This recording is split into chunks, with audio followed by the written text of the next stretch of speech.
Hi. അപ്പോൾ നമ്മളിൽ ഒരുപാട് പേര് ഇപ്പം നമ്മൾ വീട്ടിലിരുന്നിട്ട് ഓൺലൈനായിട്ട് റിപ്പീറ്റർ കോഴ്സ് ചെയ്യുന്ന കുട്ടികളുണ്ടാവും. നമ്മൾ ഡോപ്പയിൽ പഠിക്കുന്ന കുട്ടികളുണ്ടാവും. വേറെ എവിടെയെങ്കിലും അല്ലെങ്കിൽ വേറെ ഏതെങ്കിലും ഇൻസ്റ്റിറ്റ്യൂഷൻ്റെ കോഴ്സുകൾ എടുത്ത് പഠിക്കുന്ന കുട്ടികളുണ്ടാവും. അപ്പോൾ നിങ്ങൾ വീട്ടിലിരുന്ന് അല്ലെങ്കിൽ സെൽഫായിട്ട് പഠിക്കുന്ന കുട്ടികളുണ്ടാവും. അപ്പോൾ ഇവർക്കൊക്കെ ഉള്ള ഒരു പ്രശ്നമാണ് എങ്ങനെയാണ് ഇപ്പോൾ പഠിക്കാൻ വേണ്ടിയിട്ടുള്ള ടൈം നമ്മൾ സെറ്റ് ചെയ്യുക എന്നുള്ളത്. ഇവിടെ ഇപ്പം നമ്മുടെ ഓൺലൈൻ ബാച്ചിലെ കുട്ടികൾക്കൊക്കെ നമ്മൾ ടൈം സെറ്റ് ചെയ്യുന്നത് എങ്ങനെയാണെന്ന് വെച്ചാൽ നമ്മൾ ഡെയിലി ആയിട്ട് ഷെഡ്യൂൾ കൊടുക്കും. ഓരോ ദിവസം അവർക്ക് നമുക്കെന്ന് വെച്ചാൽ അവർക്കിപ്പോൾ റെക്കോർഡഡ് ക്ലാസ്സസ് കാണാനുണ്ടാവും, അതിൻ്റെ കൂടെ ലൈവ് സെഷൻസ് വരും, പിന്നെ അവർക്ക് നമ്മൾ എക്സാംസ് കാര്യങ്ങളൊക്കെ ഉണ്ടാവും. അപ്പോൾ ഇത് വെച്ചിട്ട് നമ്മൾ അവർക്കൊരു ഡെയിലി ഷെഡ്യൂൾ എന്നും ഇങ്ങനെ സെറ്റ് ചെയ്ത് കൊടുക്കാറുണ്ട്. അപ്പം നമ്മളങ്ങനെ കൊടുക്കുന്ന സമയത്ത് ആക്ച്വലി നമ്മളൊരു ജനറൽ ഫോമിലാണ് ഷെഡ്യൂൾ കൊടുക്കുക. പല കുട്ടികളും പല ടൈപ്പാണ്. ചില കുട്ടികൾ രാത്രി ഒരുപാട് വൈകി പഠിക്കുന്ന കുട്ടികളുണ്ടാവും, ചിലവർ രാവിലെ നേരത്തെ എണീറ്റ് രാത്രി നേരത്തെ കിടന്നിട്ട് രാവിലെ നേരത്തെ എണീറ്റ് പഠിക്കുന്ന കുട്ടികളുണ്ടാവും. അപ്പോൾ നമ്മളൊരു ജനറൽ ഷെഡ്യൂളാണ് നിങ്ങൾക്കിപ്പോൾ ജസ്റ്റ് ഒന്ന് പ്രസൻറ്റ് ചെയ്ത് തരാൻ പോകുന്നത്. അല്ലെങ്കിൽ ജനറലായിട്ട് നമുക്ക് എങ്ങനെ ഒരു ടൈം ബൗണ്ടായിട്ട് നമുക്ക് പഠിച്ചു തീർക്കാം എന്നുള്ളത്. ഇപ്പം നമുക്ക് ഓൺലൈനായിട്ട് ഇപ്പോൾ റിപ്പീറ്റ് ചെയ്യുന്ന കുട്ടികൾ, ഇപ്പോൾ ഇൻ കേസ് ഡോപ്പയുടെ കേസിലാണെങ്കിൽ നമുക്ക് റെക്കോർഡഡ് വീഡിയോസ് കാണാനുണ്ടാകും. അപ്പോൾ നമ്മൾ ഷെഡ്യൂൾ കൊടുക്കുന്നത് രാവിലെ 6 to നൈറ്റ് 11 വരെ എന്നുള്ള രീതിയിലാണ്, ഒരു 10 to 11 രീതിയിലാണ് നമ്മൾ ഷെഡ്യൂൾ കൊടുക്കുക. ഇപ്പോൾ ടൈറ്റായിട്ടുള്ള ഷെഡ്യൂളൊക്കെ ആണെങ്കിൽ നമ്മൾ 6 to 12 വരെയൊക്കെ ഷെഡ്യൂൾ ഉണ്ടാവും. ഓക്കെ, അപ്പോൾ അങ്ങനെയൊക്കെ നമ്മൾ ചെയ്യുന്ന സമയത്ത് നിങ്ങൾക്ക് നിങ്ങളുടെ ടൈം സെറ്റ് ചെയ്യാൻ പറ്റുന്നത് എങ്ങനെയാണെന്ന് വെച്ചാൽ, ഇപ്പോൾ നിങ്ങൾക്ക് പഠിക്കാനുള്ളത് റെക്കോർഡഡ് വീഡിയോസ് കാണാനാണെങ്കിൽ യു ക്യാൻ സ്റ്റഡി ഫ്രം ഒരു 2 to 2.5 hours നിങ്ങൾക്ക് ബ്രേക്ക് ഇല്ലാതെ പഠിക്കാൻ പറ്റും. ഒരു ആവറേജ് ഒരാൾക്ക് ഒരു 2 to 2.5 മണിക്കൂർ വരെ ബ്രേക്ക് ഇല്ലാതെ പഠിക്കാൻ പറ്റും. അപ്പോൾ നിങ്ങൾക്ക് ഇപ്പോൾ റെക്കോർഡഡ് വീഡിയോസ് ആണെങ്കിൽ നിങ്ങൾക്ക് ഈ 2 മുതൽ ഒരു 2.5 മണിക്കൂർ എന്ത് ചെയ്യുക, തുടർച്ചയായിട്ട് നിങ്ങളുടെ റെക്കോർഡഡ് വീഡിയോസ് കാണാം. അല്ലെങ്കിൽ നിങ്ങൾ ചാപ്റ്റേഴ്സ് വായിക്കുകയാണെങ്കിൽ നോട്ട്സ് നിങ്ങളുടെ കയ്യിലുണ്ടെങ്കിൽ ആ ചാപ്റ്റർ പഠിക്കാൻ വേണ്ടിയിട്ട് നിങ്ങൾ ഉപയോഗിക്കാം. ഇപ്പോൾ ഒരു ദിവസം നിങ്ങൾ ഒരു ചാപ്റ്ററാണ് പഠിക്കുന്നതെന്നുണ്ടെങ്കിൽ അക്കോർഡിംഗ് ടു ദ സബ്ജക്റ്റ്, ഇപ്പോൾ ബയോളജി ഒരു ചാപ്റ്ററാണ് നിങ്ങൾ പഠിക്കുന്നതെന്നുണ്ടെങ്കിൽ ആ ചാപ്റ്റർ നിങ്ങൾ പഠിക്കുന്ന ദിവസം ആ ദിവസം നിങ്ങളൊരു സമയമെടുത്ത് അല്ലെങ്കിൽ 2 മണിക്കൂർ നിങ്ങൾ കണ്ടിന്യൂസ് ആയിട്ട് പഠിക്കുക. പിന്നെ നിങ്ങളൊരു 10-15 മിനിറ്റ് ബ്രേക്ക് എടുക്കുക. അത് കഴിഞ്ഞ് പിന്നെ ഒരു 2 മണിക്കൂർ പഠിക്കുക. ബ്രേക്ക്ഫാസ്റ്റ് അതിൻ്റെ ഇടയിൽ കഴിയണം കേട്ടോ. അത് കഴിഞ്ഞിട്ട് പിന്നെ ബ്രേക്ക് എടുക്കുക, പഠിക്കുക, ഒരു 15 മിനിറ്റ് ബ്രേക്ക് എടുക്കുക. ബ്രേക്ക് എടുത്തിട്ട് പഠിച്ചോ, ദർ ഈസ് നോ പ്രോബ്ലം.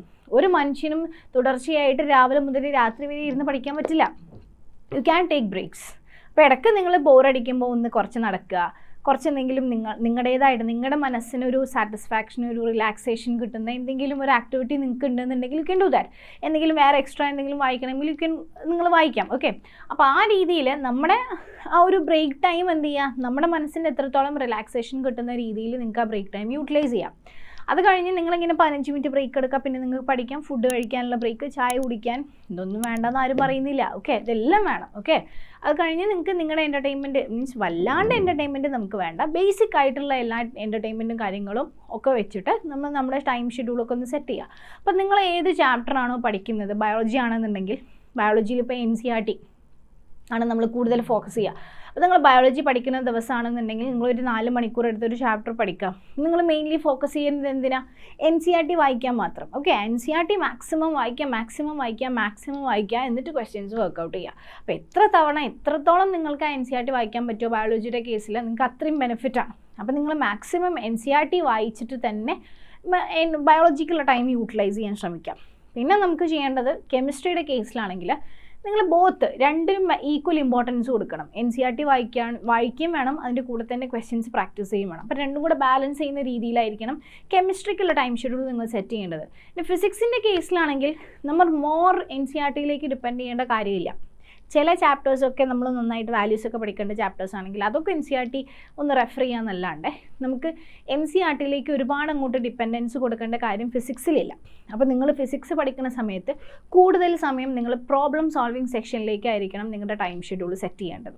അപ്പോൾ ഈ രീതിയിൽ ഓരോ സബ്ജക്റ്റിനും അതിൻ്റെതായ രീതിയിൽ നിങ്ങൾ ടൈം ഷെഡ്യൂൾ സെറ്റ് ചെയ്തിട്ട് നിങ്ങൾക്ക് ഒരു ദിവസം പഠിക്കാം. എക്സാമ്പിൾ പറയുകയാണെങ്കിൽ 6 മണിക്ക് നിങ്ങൾ എണീക്കുകയാണെന്നുണ്ടെങ്കിൽ ഒരു റിഫ്രഷ്മെൻറ്റൊക്കെ കഴിഞ്ഞ് 6:30 മുതൽ ഒരു 8:30 വരെ നിങ്ങൾക്ക് ഇരുന്ന് പഠിക്കാം. കഴിഞ്ഞ് ബ്രേക്ക്ഫാസ്റ്റ് കഴിക്കുക, വീണ്ടും ഒരു 9 മണിയാകുമ്പോൾ തുടങ്ങുക, പിന്നെ ഒരു 11 മണി വരെ നിങ്ങൾക്ക് പഠിക്കാം. 11:15 വരെ ഒരു ബ്രേക്ക് എടുക്കുക.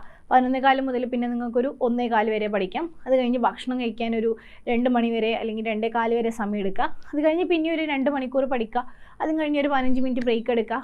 പിന്നെ നമുക്കൊരു 7 മണിയൊക്കെ ആകുന്ന സമയത്ത് പ്രെയർ കാര്യങ്ങളൊക്കെ ഉള്ള കുട്ടികളുണ്ടാവും. അപ്പോൾ അവർക്ക് അതിൻ്റെതായ ബ്രേക്ക് എടുക്കുക, അത് കഴിഞ്ഞ് കുറച്ച് സമയം പഠിക്കുക. അപ്പോൾ ആ രീതിയിൽ നിങ്ങൾ ബ്രേക്ക് എടുക്കുക, ഇടയിൽ ബ്രേക്ക് സെഷൻസ് വെക്കുക, കുറച്ച് പഠിക്കുക. ആ രീതിയിൽ നിങ്ങളുടെ ടൈം ഷെഡ്യൂളൊക്കെ സെറ്റ് ചെയ്തിട്ട് നന്നായിട്ട് പഠിക്കുക. ഓരോ ചാപ്റ്റേഴ്സ് പഠിക്കുക, അല്ലെങ്കിൽ ഒരു സബ്ജക്റ്റ് പഠിക്കുമ്പം ആ സബ്ജക്റ്റിൻ്റെ റെലവൻസ് അടിച്ചിട്ടായിരിക്കും നിങ്ങൾ നിങ്ങളുടെ ടൈം ഷെഡ്യൂൾ സെറ്റ് ചെയ്യേണ്ടത്. എല്ലാ സബ്ജക്റ്റും നിങ്ങൾ ഒരേ ടൈം ഷെഡ്യൂളിൽ തന്നെ ഫോളോ ചെയ്ത് പോകാൻ കഴിയില്ല.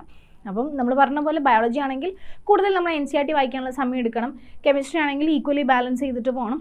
ഫിസിക്സ് ആണെങ്കിൽ നമ്മൾ മോർ ക്വസ്റ്റ്യൻസ് വർക്കൗട്ട് ചെയ്യുക, മോർ പ്രോബ്ലംസ് പ്രാക്ടീസ് ചെയ്യുക എന്നുള്ള രീതിയിലേക്കായിരിക്കണം. ഓക്കെ, അപ്പോൾ കുറച്ച് പേർക്ക് ഇത് യൂസ്ഫുൾ ആയിരിക്കും, എല്ലാവർക്കും ആവണമെന്നില്ല.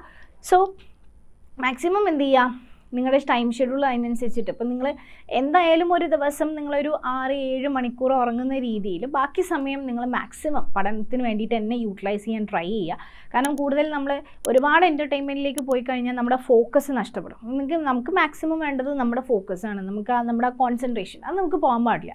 അപ്പോൾ നിങ്ങൾ എന്ത് സാധനവും ഏതൊരു കാര്യം അല്ലെങ്കിൽ ഒരു ചാപ്റ്ററോ അല്ലെങ്കിൽ നിങ്ങൾ ഏതെങ്കിലും സബ്ജക്റ്റോ പഠിക്കുന്ന സമയത്ത് മാക്സിമം കോൺസെൻട്രേഷൻ കൊടുക്കാൻ ശ്രമിക്കാം. അപ്പോൾ ഏതൊരു സബ്ജക്റ്റ് പഠിക്കുമ്പോഴും നിങ്ങൾ അതിലേക്ക് കോൺസെൻട്രേറ്റ് ചെയ്യാതെ നിങ്ങളിപ്പോൾ എവിടെയെങ്കിലും ആലോചിച്ചിട്ട് അല്ലെങ്കിൽ വെറുതെ ഒരു സാധനം വായിച്ചൊരു കാര്യമില്ല. നിങ്ങളുടെ മൈൻഡ് കംപ്ലീറ്റ് കോൺസെൻട്രേഷൻ ആ സബ്ജക്റ്റിലായിരിക്കണം. നിങ്ങൾ എന്താണോ പഠിക്കുന്നത് ആ ഒരു കാര്യത്തിലായിരിക്കണം. എന്നാലേ നിങ്ങൾക്ക് ഈ പഠിത്തം ഇതുപോലെ തന്നെ മുന്നോട്ട് കൊണ്ടുപോകാൻ പറ്റുള്ളൂ. ഓക്കെ, അപ്പോൾ നിങ്ങളൊരു സാധനം പഠിക്കുമ്പോൾ അത് നിങ്ങൾക്ക് മനസ്സിലാവണം, നിങ്ങളുടെ തലയിലേക്ക് കയറണം എന്നുണ്ടെങ്കിൽ you have to give your complete concentration in to that. Okay, അപ്പോൾ മാക്സിമം നിങ്ങളുടെ മൈൻഡ് കോൺസെൻട്രേറ്റ് ചെയ്യാൻ ശ്രമിക്കുക. അങ്ങനെ നിങ്ങളൊന്ന് പഠിച്ചു നോക്കിക്കുക. നിങ്ങളുടെ ഫുൾ കോൺസെൻട്രേഷൻ നിങ്ങളുടെ പഠിത്തത്തിലേക്കാണെന്നുണ്ടെങ്കിൽ നിങ്ങൾ ഏതൊരു സാധനം, ഇപ്പോൾ ഫിസിക്സിലാണെങ്കിൽ ഒരു കൺസെപ്റ്റ് നിങ്ങൾക്ക് ചിലപ്പോൾ ചില സമയത്ത് നിങ്ങൾക്ക് വായിച്ചാൽ തല കയറില്ല. ആ സമയത്ത് നിങ്ങൾക്ക് ചിലപ്പോൾ കോൺസെൻട്രേഷൻ കൊടുക്കാൻ പറ്റാത്ത ടൈംസ് ഉണ്ടാവും. നമുക്ക് കുറച്ച് സ്ട്രെസ്സ് കൂടുന്ന സമയം, നമുക്ക് ഒരുപാട് ടെൻഷൻസ് ഒക്കെ വരികയാണ്, ഭയങ്കര സ്ട്രെസ്സൊക്കെ ഉള്ള സമയമാണെന്നുണ്ടെങ്കിൽ നമ്മൾ പഠിക്കുന്ന സമയത്ത് നമ്മൾ ആ സാധനം ഇത്ര വായിച്ചിട്ട് കാര്യമില്ല, നമ്മുടെ തലയിൽ കയറില്ല. ഓക്കെ, അപ്പോൾ നിങ്ങൾക്ക് ചെയ്യാൻ പറ്റുന്നത് എന്താണെന്ന് വെച്ചാൽ നിങ്ങൾക്ക് ഈ സ്ട്രെസ് റിലീവ് ചെയ്യാൻ പറ്റുന്ന ഒന്നുകിൽ ആരോടെങ്കിലും സംസാരിക്കാം. നമ്മുടെ ഡോപ്പയിലേക്ക് വിളിച്ചോ, വിൽ ബി ദെയർ. ഓക്കെ, അപ്പോൾ നിങ്ങൾക്ക് എന്തെങ്കിലും ടെൻഷൻ ഉണ്ടെങ്കിൽ അത് നിങ്ങൾക്ക് സംസാരിച്ച് തീർക്കുക ഒരാളോട്. അപ്പോൾ നിങ്ങൾക്ക് ടെൻഷന് കുറച്ചൊരു റിലീഫ് കിട്ടും. അങ്ങനെ ആ ടെൻഷൻ എന്തെങ്കിലും സ്ട്രെസ്സ് കാര്യങ്ങളൊക്കെ ഉണ്ടെന്നുണ്ടെങ്കിൽ നിങ്ങളത് വായിക്കുന്ന അല്ലെങ്കിൽ വേറൊരാളോട് ഷെയർ ചെയ്യുന്ന സമയത്ത് നിങ്ങൾക്കത് കുറയ്ക്കാൻ പറ്റും. ആ രീതിയിലുള്ള പോസിറ്റീവ് ആളുകളോടായിരിക്കണം നിങ്ങളത് കൺവേ ചെയ്യേണ്ടത് കേട്ടോ. അപ്പോൾ അങ്ങനെയാണെന്നുണ്ടെങ്കിൽ നിങ്ങൾക്കത് കുറേയൊക്കെ കുറയ്ക്കാൻ പറ്റും. എന്നിട്ട് നിങ്ങൾ പഠിക്കാനിരിക്കുകയാണെങ്കിൽ നിങ്ങൾക്ക് കുറച്ചും കൂടെ പോസിറ്റീവ് സിംറ്റംസ് നിങ്ങൾക്ക് കാണാൻ പറ്റും. ഓക്കെ, അപ്പം നിങ്ങളുടെ മൈൻഡിൻ്റെ കംപ്ലീറ്റ് കോൺസെൻട്രേഷൻ നിങ്ങൾ പഠിത്തത്തിലേക്ക് കൊടുക്കാൻ പറ്റുന്ന സമയങ്ങളിൽ മാക്സിമം പഠിക്കുക. ആ സമയം നിങ്ങൾക്ക് വെച്ചാൽ വളരെ ഹെൽപ്ഫുൾ ആയിരിക്കും. ഏതൊരു കാര്യത്തിനും നിങ്ങൾക്ക് അത്രയ്ക്ക് ഹെൽപ്ഫുൾ ആയിരിക്കും. അതുകൊണ്ടാണ് ഇപ്പോൾ ചില കുട്ടികൾക്ക് രാവിലെ വളരെ നേരത്തെ എണീക്കുന്ന, രാവിലെയുള്ള വളരെ പുലർച്ചെ സമയങ്ങളിൽ നന്നായിട്ട് കോൺസെൻട്രേറ്റ് ചെയ്യാൻ പറ്റുന്ന കുട്ടികളുണ്ടാവും. അങ്ങനത്തെ കുട്ടികൾക്ക് ആ ടൈം സ്ലോട്ട് തന്നെ തിരഞ്ഞെടുക്കണം. അവരല്ലാത്ത സമയം പഠിച്ചിട്ട് കാര്യമില്ല, എന്നാൽ അവർക്ക് അത് ഫുൾ കോൺസെൻട്രേഷൻ കൊടുക്കാൻ പറ്റിയെന്ന് വരില്ല. ഇപ്പം ഞാനൊക്കെ പഠിക്കുന്ന സമയത്ത് എനിക്കൊക്കെ രാത്രി വളരെ വൈകിട്ടായിരുന്നു കോൺസെൻട്രേഷൻ കിട്ടുക. ഞാൻ വളരെ വൈകി പഠിക്കുന്ന ആളായിരുന്നു. അപ്പോൾ ആ രാത്രി ആ വളരെ വൈകിയുള്ള സമയങ്ങളിൽ എനിക്ക് വായിച്ചാൽ പെട്ടെന്ന് തലയിൽ കയറും. ഇൻ കേസ് ഞാൻ പഠിക്കുന്നത് പകൽ സമയങ്ങളിലാണെങ്കിൽ അത്രത്തോളം എനിക്ക് എഫക്റ്റീവ്നെസ് ഉണ്ടാവില്ല എൻ്റെ പഠിത്തത്തിൽ. അപ്പോൾ ഓരോരുത്തർക്കും ഓരോരോ ടൈപ്പ് ഓഫ് എന്താ പറയുക ഇൻ്റലിജൻസ് ആണ്, കഴിവുകളാണ്. അപ്പോൾ നിങ്ങളുടെ പഠിത്തത്തിൻ്റെ രീതി എങ്ങനെയാണെന്നുള്ളത് മനസ്സിലാക്കുക, അതിനനുസരിച്ചുള്ള ടൈം സ്ലോട്ട് തിരഞ്ഞെടുക്കുക. പഠിക്കുന്ന ഏത് കാര്യം എന്ത് ചെയ്യുക, അതിൻ്റെതായ എഫക്റ്റീവ്നെസ്സിൽ പഠിച്ചെടുക്കാൻ ശ്രമിക്കുക. ഓക്കെ, സോ സിംപ്ലി ടൈമൊന്നും വേസ്റ്റ് ചെയ്യാതിരിക്കുക, മാക്സിമം യൂട്ടിലൈസ് ചെയ്യാൻ ശ്രമിക്കുക. Thank you.